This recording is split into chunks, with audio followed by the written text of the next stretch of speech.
Muy bien, vamos a abrir la Biblia en el Evangelio según San Mateo, capítulo 4, versículo 1.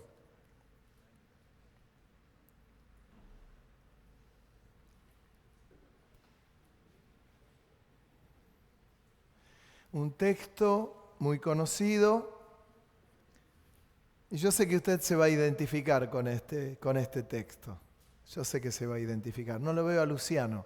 La columna tenemos que correrla, a la silla la corremos Cuando acomodamos las sillas tenemos que tener en cuenta las columnas, a ver si se ve el púlpito, ¿eh? Está bueno eso.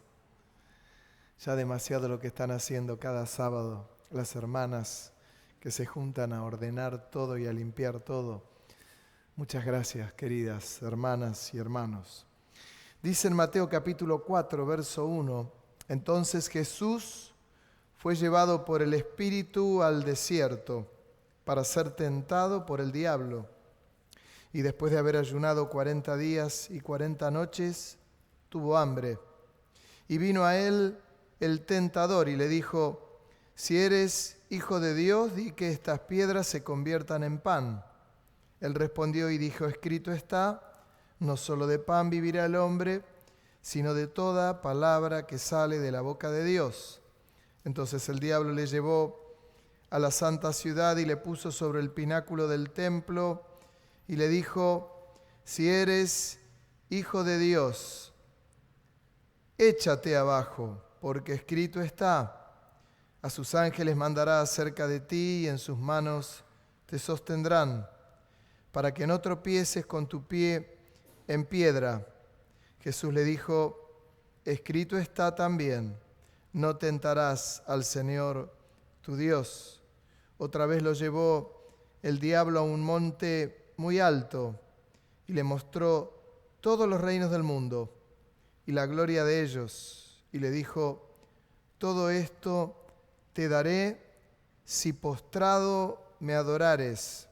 Entonces Jesús le dijo, vete Satanás, porque escrito está, al Señor tu Dios adorarás y a Él solo servirás. El diablo entonces le dejó y aquí vinieron ángeles y le servían. Un texto tan conocido, ¿no? Porque el Señor estaba ayunando. Y menciona estas tres tentaciones, pruebas puestas por el diablo. Es que el diablo, esta es su tarea. Por eso el apóstol Pablo dice que el diablo, el que fue vencido en la cruz del Calvario, porque fue vencido, no, fue vencido, pero lo anda como león rugiente viendo a quién devorar. Pero habla como león rugiente. Un león puede comer de a uno, de última de a dos, pero la realidad es que no puede hacer un daño masivo. No lo puede hacer, porque es hasta ahí.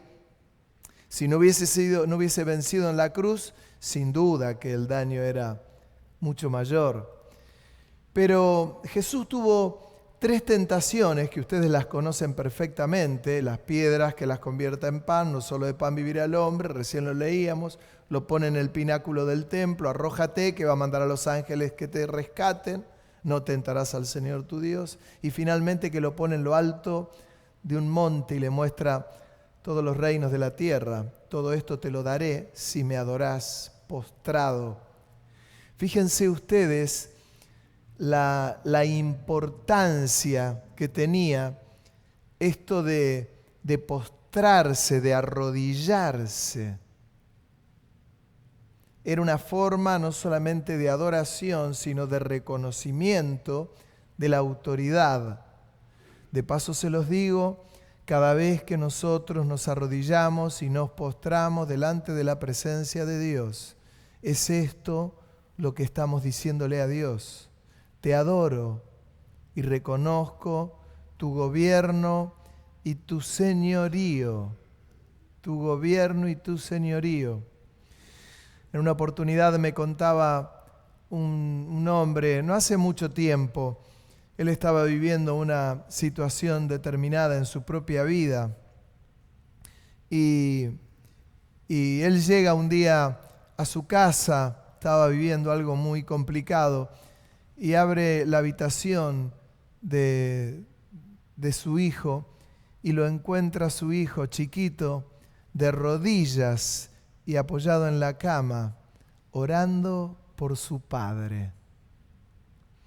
Me contaba ese hermano que lo había conmovido ver a su hijo en una situación así y le quebró el corazón de tal manera que dice que el obrar del Espíritu Santo en su vida fue inmediato.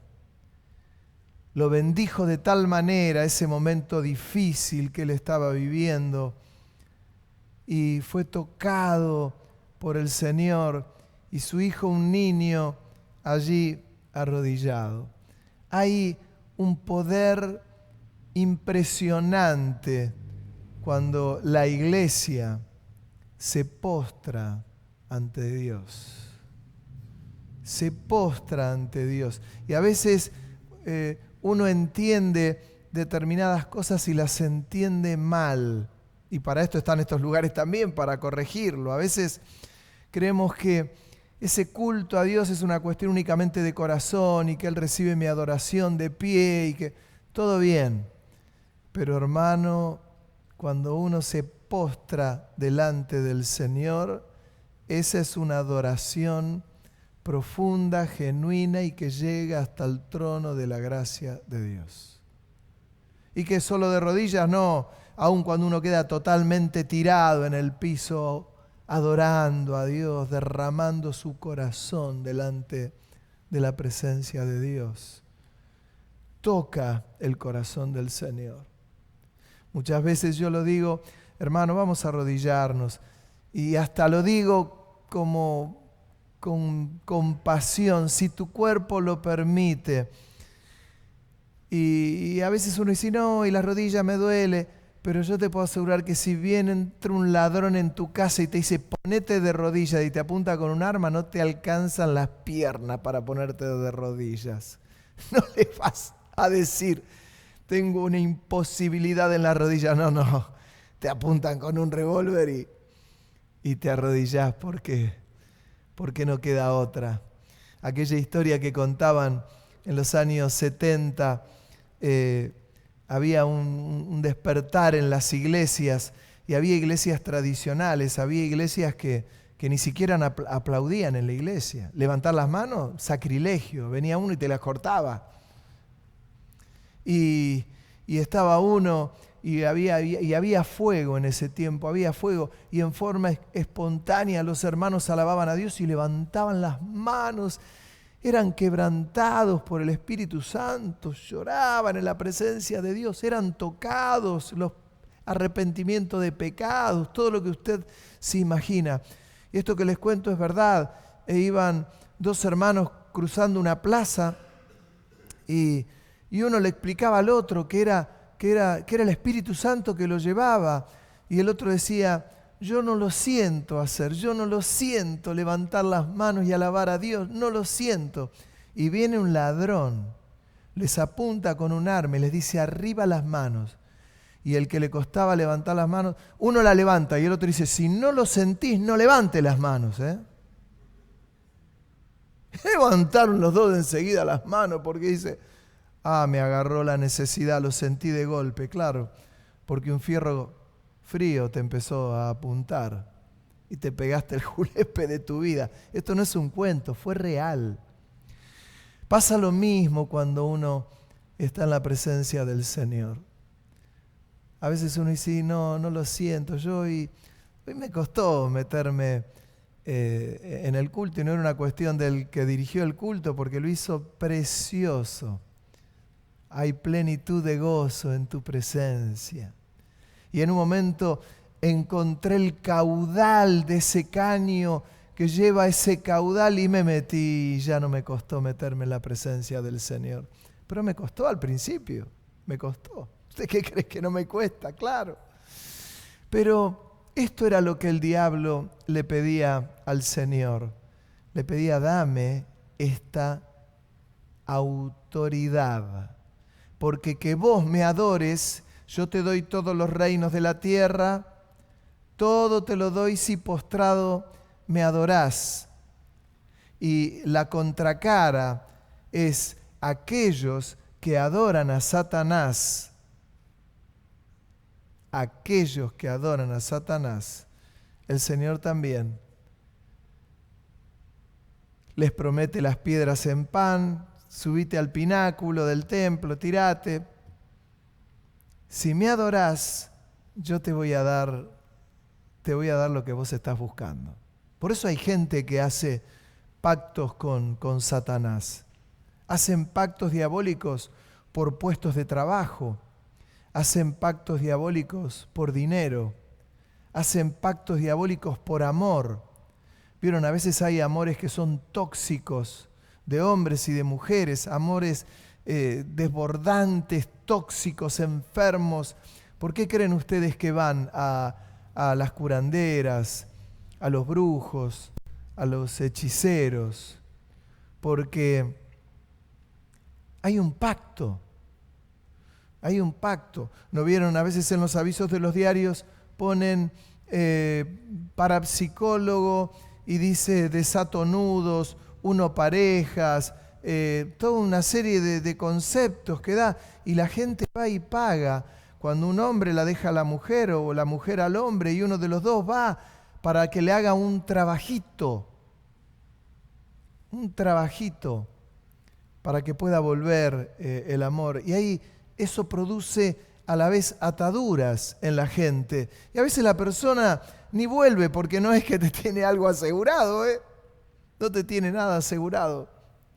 Y no vuelve, y no volvió, pero no pasa nada. Pero ¿quién te saca esa atadura espiritual? Porque quedaste atado. Y eso tiene que ocurrir únicamente. El que rompe esas ligaduras es la presencia del Espíritu Santo, aun cuando viene Superman. Pero es la presencia del Espíritu Santo. Y cuando viene la presencia del Espíritu Santo, es ahí donde se deshacen las ligaduras. Pero entiende lo que le digo. Esto es así. Esto es así. Ni Superman lo hace.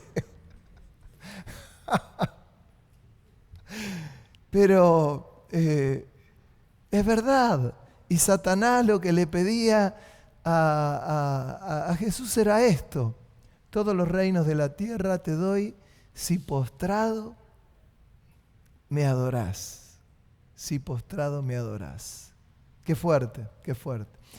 Ni por asomo este es el tema central, si usted cree que es el tema central de la predicación. Cuando yo comencé leyendo este texto, desde el primer versículo, ¿cuál es la primera palabra que figura? Fíjense ahí en su Biblia lo que usted estaba leyendo. En Mateo capítulo 4, verso 1. Dice, entonces Jesús fue llevado por el Espíritu al desierto para ser tentado. La palabra entonces habla de un nexo con los versículos anteriores. Entonces dice, entonces Jesús fue llevado al desierto para ser tentado. Y ocurren las tres tentaciones que yo las parafraseé. Ese entonces me lleva a los versículos anteriores. Vamos a leer los versículos anteriores. Sería Mateo capítulo 3, versículo 13. Y otra vez figura la palabra entonces. ¿Qué problema? Entonces Jesús vino de Galilea a Juan al Jordán para ser bautizado por él. Mas Juan se le oponía diciendo, yo necesito ser bautizado por ti y tú vienes a mí. Pero Jesús le respondió, deja ahora, porque así conviene que cumplamos toda justicia. Entonces le dejó. Y Jesús, después que fue bautizado, subió luego del agua. Y escuche bien, y he aquí que los cielos le fueron abiertos y vio al Espíritu de Dios que descendía como paloma y venía sobre él. Y hubo una voz de los cielos que decía: Este es mi Hijo amado, en quien tengo complacencia. Y vuelvo a leer el texto anterior, Mateo 4:1. Entonces Jesús fue llevado por el Espíritu al desierto para ser tentado por el diablo. Y ahora esto toma otra forma. Jesús fue para que se cumpla toda la justicia. Tenía que ser bautizado como cualquier otro mortal.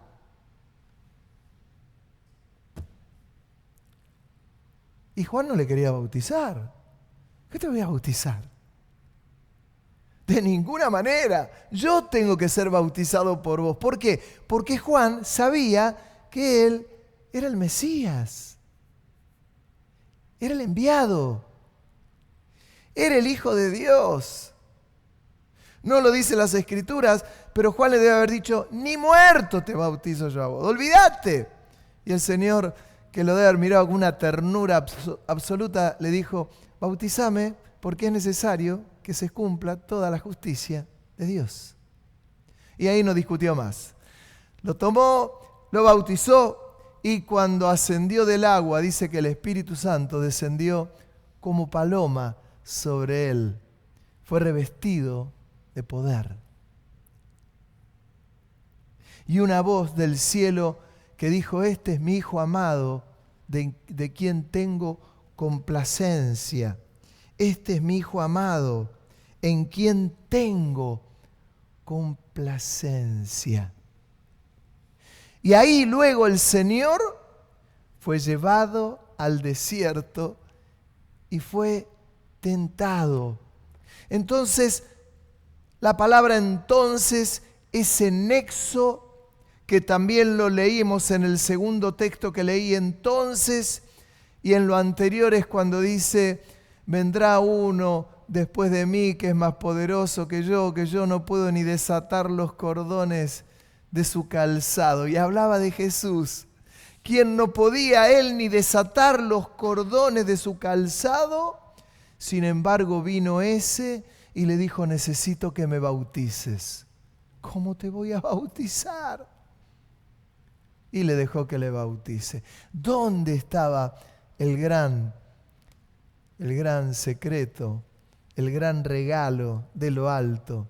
Es que fue revestido de poder, es que descendió el Espíritu Santo como paloma sobre él. Descendió como paloma sobre él. Y ahí vinieron las pruebas. Dile a esas piedras que se conviertan en pan. Tenía hambre, 40 días sin comer. Subiste al pináculo del templo y lo más lógico es que si sos quien sos, te tirás y los ángeles, y le mencionó un texto bíblico, uno de los salmos. Todos los reinos de la tierra te daré si postrado me adores. No, no, no. Y le daba la respuesta: vos me tenés que adorar a mí. Jamás te voy a adorar yo a vos. Diablo asqueroso.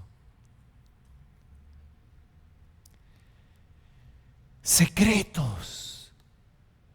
Secretos. Porque cuando el enemigo te engancha, te toma débil, te toma a veces enojado, a veces triste, a veces desganado, a veces angustiado, a veces deprimido, a veces tantas.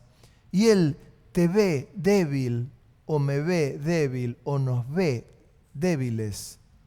Anda como león rugiente, viendo a quién devorar. Y ahí el enemigo ya no se molesta en decir: dile a esas piedras que se convierta en pan. La ve a Marta y dice: no, está firme. No, lo ve a Liliana y la ve firme. Y lo ve a Luciano y lo ve firme. Y lo ve al otro, aquel está un poco, está con sus piernas, está flaqueando. Y ahí el diablo comienza a hacer su trabajo. Tac, y comienza a dar vuelta. Nadie te quiere. Nadie te tiene en cuenta. Mirá, tus hijos están enojados con vos. Mirá tu jefe cómo te trata. Mirá, aquel hermano no te vio, aquel no te saludó por tu cumpleaños, aquel no te saludó por esto. Y aparecen cientos de cosas. Porque el enemigo, hermano, fue vencido en la cruz, pero tiene una capacidad de viejo nada más, de zorro, de malvado, de diabólico, de endemoniado, de diablo. Y nos encuentra la vueltita. Y nos encuentra. Está el otro, que el que está firme, enseguida se le planta y dice, no es por este camino. Me vienen todos estos pensamientos, me vienen estas cosas raras. Es momento de doblar mis rodillas para adorar a Dios. Y oh sorpresa, cuando doblo mis rodillas para adorar a Dios, algo se quiebra, algo se rompe. Algo se rompe. Antes la gente acostumbraba a llamar al pastor y le decía, pastor, necesito que ore por esto, necesito que ore por lo otro. Esto. En la actualidad también se hace y sígalo haciendo, pero antes era más notorio porque creo que había más vulnerabilidad en la gente. Para todo enseguida se pedía oración y mire, yo necesito qué. Y en un momento la gente comenzó a comprender que cuando doblaban sus rodillas delante de la presencia del Señor, se rasgaba algo, se rompía algo y ya sentían la presencia de Dios. Y cuando la presencia de Dios se siente, hermano, ya el diablo que anda como león rugiente, ya tiene que ir a hacer ruido por otro lado. Porque no encontró una puerta abierta. Y este es otro secreto, no dejar puertas abiertas. Cuando uno deja una puerta abierta en lo espiritual, hermano, el diablo se mete. El diablo se mete. Cuando deja una puerta abierta, por eso no hay que darle lugar al diablo, no hay que darle lugar al diablo. Nada. Ni con un hermano, no demos lugar al diablo, no demos lugar al diablo. Seamos bien pensados cuando hablamos de los hermanos. Los hermanos, la iglesia, cantidad de cosas tenemos por mejorar, cantidad de cosas, cantidad. Pero la iglesia es del Señor, la iglesia va de gloria en gloria, la iglesia cada día el Señor la va perfeccionando. Mi querido hermano, hermana, vos no sos el mismo que la semana pasada. Créeme que no sos el mismo.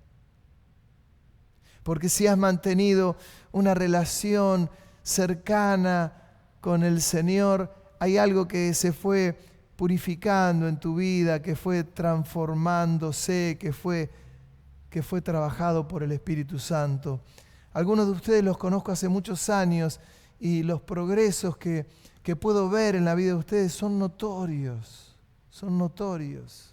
Y no es mérito por la actividad pastoral, es mérito de la presencia del Espíritu Santo en las vidas. Días pasados un hermano estaba con un gran dilema porque tenía que tomar una decisión compleja, difícil, para hacer algo, hasta legal. Y ni me lo había preguntado, si no yo le hubiera dicho, no hagas nada legal. El Señor dice que cuando uno tiene que hacer una cuestión legal, que no la haga. Decía el apóstol Pablo, cuando uno tiene algún problema con alguien, tiene necesidad de ir a los jueces afuera. ¿Por qué no lo resuelven entre hermanos y vemos a las autoridades de la iglesia para que se resuelva con madurez? Yo ni sabía que iba a ser aquel hermano porque no estaba ni enterado, no tenía por qué estarlo tampoco. Y vino solo y me dice, mirá, pastor, estaba por hacer esto, pero estuve leyendo las Escrituras, estuve leyendo en el libro de Romanos y me di cuenta que no tengo que hacer nada. Entonces yo le pregunté, ¿y qué querías hacer? Pues yo iba a hacer esto, y yo me agarré la cabeza como diciendo, menos mal que el Espíritu Santo le habló. ¿Entienden? Porque a veces nos lanzamos a hacer cosas y a veces el Señor dice, no es por este camino, no es por este lado, es por este otro lado. Y el Señor que vivió esa experiencia porque tuvo 40 días de ayuno, imagínate nosotros 40 días de ayuno. Hermanos, si nos dice decirle a esas piedras que se conviertan en pan, creo que nos comemos una silla. Pero, o tal vez no, si estuvimos ayunando y buscando al Señor. Saben, hay llaves que son maravillosas.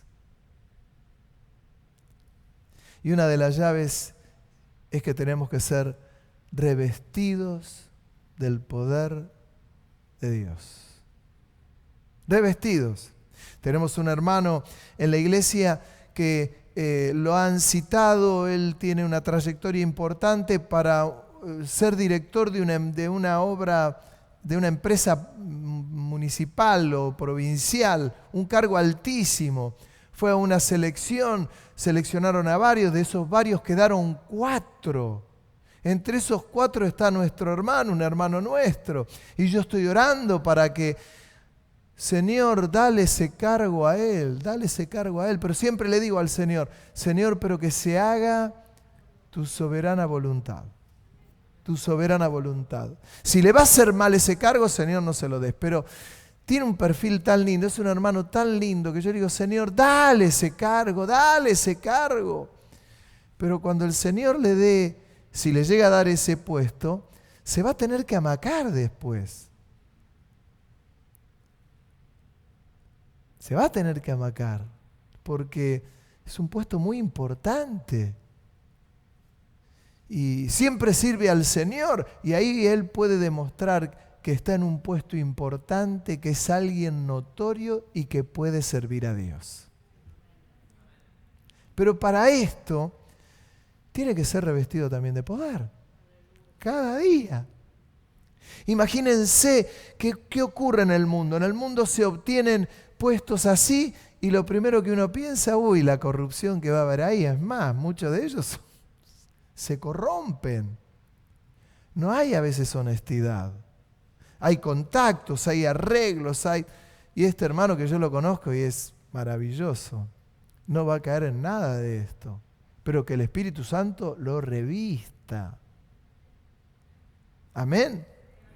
Y esto en todas las áreas, pero que necesito que el Espíritu Santo me enganche firme, que mis piernas estén firmes, notoriamente parados sobre la roca, como dice las Escrituras. ¿Y quién es la roca? Es Jesucristo. Y cuando mis pies están parados sobre la roca y soy revestido del poder del Espíritu de Dios, hermano, nada me va a poder vencer, nada va a poder claudicarme. Voy a ser un hombre y una mujer que vivan en victoria, revestidos de poder. Necesitamos, la iglesia necesita esto del Señor, las vidas en forma individual necesitamos esto del Señor, los pastores necesitamos esto, yo necesito esto, cada uno de nosotros lo necesita. Y cuando en algún momento estoy débil, que no sea por mucho tiempo, porque tengo cómo solucionarlo eso, Cuando caigo a los pies del Señor, algo se rompe, algo se parte. Ya no es que, pastor, óreme. Claro que tenemos que orar por la gente y lo vamos a seguir haciendo, pero ya no es ni óreme, es caer a los pies del Señor. Y el Señor, ¿cómo se encarga de todo? Miren, aquella mujer, me estoy acordando ahora, aquella mujer que tenía la enfermedad de flujo de sangre y dice que estuvo como 12 años con esta enfermedad, no se le iba de ninguna manera, había gastado cuanto dinero tenía. El Señor estaba allí, les predicaba el Evangelio, hacía milagros, prodigios, lo apretaban y aquella mujer dijo en su corazón, si yo llego hasta donde está el Señor y yo lo toco, yo sé que voy a ser sana. Y ella se hizo lugar entre la multitud, lo tocó y dice que al instante se cortó toda la sangre que ella estaba perdiendo en forma permanente. Lo notó. Y cuando lo tocó, el Señor dijo, ¿quién me ha tocado? Los discípulos, Señor, te están apretando, todos te están apretando. Sí, pero salió poder de mí. Salió poder de mí. Cuando la mujer se vio descubierta, dijo, fui yo. Y el Señor la miró con ternura, con cariño, y le dijo, tu fe te ha salvado. Tu enfermedad se ha ido por tu fe. ¿Qué es esto, hermanos y hermanos, lo que tiene que ocurrir? Saben, yo estoy seguro, hoy hubo gente que no ha podido venir a la iglesia porque no tuvieron un buen día. Otros porque no tuvieron una buena semana. Otros porque no tuvieron un buen mes. Otros porque están tristes. Otros porque están deprimidos. Otros porque están con angustias. Otros con dolores. Otros por falta de dinero, etcétera, etcétera, etcétera. Pero cuando uno dobla las piernas delante del Señor, dice, hasta acá llegué. Terminás doblando tus rodillas y el que te fortalece es el Espíritu Santo, que desciende. A mí me encantaría verlo como lo vio el Señor, pero el Señor era Jesús. Dice que Él estaba, cuando sale del agua, debe haber salido todo el agua chorreándose, se levanta y mira los cielos y ve los cielos abiertos. Cielos abiertos. Y en los cielos abiertos ocurren cosas maravillosas. Le ocurrió a Jacob en Betel. Cuando vio los cielos abiertos, había ángeles que subían y bajaban. Yo se lo digo y se me pone la piel de gallina. Subían y bajaban, ángeles. Cuando Jesús vio los cielos abiertos, lo vio al Espíritu de Dios que descendía como paloma y se posaba sobre él. Y habrá dicho, gracias Padre, gracias Padre, gracias Padre. Y entonces Jesús fue llevado al desierto y ahí fue tentado. ¿Qué creías que había? ¿Qué secreto creías que había? No hay secretos. No hay secretos. El Espíritu Santo viene y quiere venir como paloma, como paloma. Mientras vienen los músicos, los cantores aquí delante. Como paloma, el Espíritu Santo desciende como paloma sobre la iglesia, una iglesia, me atrevo a decir, adorante. Permítame la palabra, adorante. Una iglesia que adora, una iglesia que no le cuesta meterse en la presencia de Dios. A veces no tenemos fuerzas ni para levantar la mano, menos las dos. A veces no tengo fuerzas ni para alabarle en el Espíritu, diciéndole, te alabo a ti, Señor. Eres digno de gloria, eres digno de gloria, eres digno de gloria. Y no tengo fuerza ni para eso, no tengo fuerza.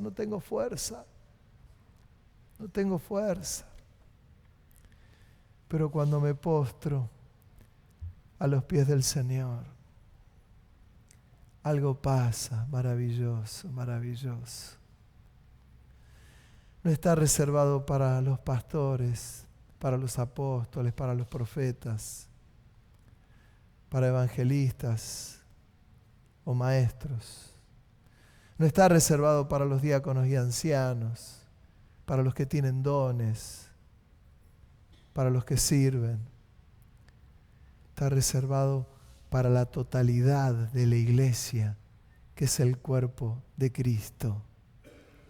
Una iglesia, mi querido hermano, que está viviendo un tiempo tan difícil.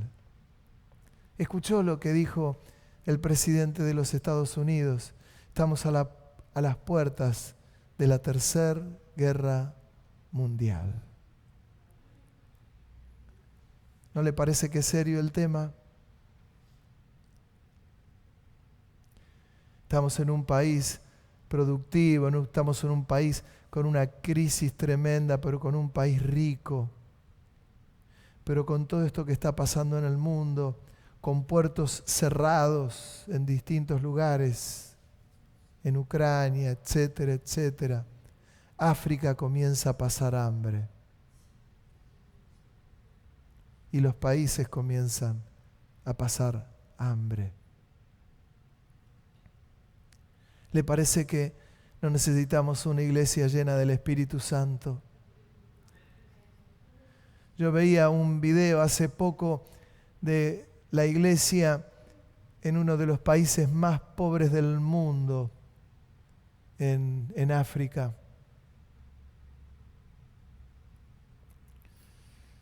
Una iglesia, hermano, que no la detenía nada. Estaban alabando a Dios, era todo tierra, y estaban cantando un famoso corito de ritmo movido, y yo veía a todos los africanos, algunos con las pancitas gordas, con hambre, todos saltando delante de la presencia de Dios. Una polvareda se había hecho, una polvadera que había, los jóvenes estaban danzando, no toda la iglesia, en el medio del campo, y saltando y saltando y saltando, alabando a Dios, alabando a Dios, alabando a Dios. Porque no tenemos idea lo que es el hambre, no sabemos lo que es la necesidad, no tenemos idea lo que es la persecución, no tenemos ni idea. Y gloria a Dios que no tenemos ni idea. Pero en esos lugares, si no se fortalecen en Dios, se mueren. Si en esos lugares no se fortalecen en Dios, no les queda aliento. Una iglesia fortalecida en Dios. Tenés crisis, hay crisis en tu entorno, fortalecete en Dios, como hacía Abraham. Dice que Abraham se fortalecía en Dios, dándole gloria, dándole gloria, dándole gloria. Yo te invito a que cierres tus ojos, que levantes tus manos, si querés. Levantemos nuestras manos para que el Espíritu Santo fortalezca toda la iglesia, fortalezca las vidas, los corazones.